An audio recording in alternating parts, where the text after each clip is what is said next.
Time बाज़ार सट्टा। Time बाज़ार 21 अगस्त 2026। Best OTC. वीडियो को लास्ट तक ज़रूर देखें, मैं आपको मेरा फेवरेट ओटीसी भी दूंगा वीडियो के लास्ट में। दोस्तों, मेरे इस चैनल पर आपको कल्याण मटका और टाइम बाज़ार की तमाम तर अपडेट मिलती रहेगी टाइम टू टाइम। चैनल को सब्सक्राइब ज़रूर कर दें, वीडियो को लाइक कर दें। मेरे इस चैनल पर आपको कल्याण मटका टाइम बाज़ार की बेस्ट ओटीसी मिलती रहेगी।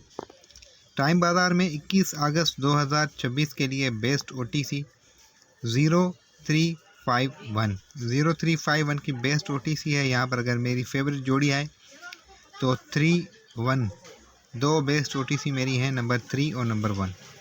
ओपन टू क्लोज, ये 2 अंक मेरे फेवरेट हैं टाइम बाज़ार में 21 तारीख के लिए। वीडियो को लाइक करके चैनल को सब्सक्राइब ज़रूर कर दें। Take care.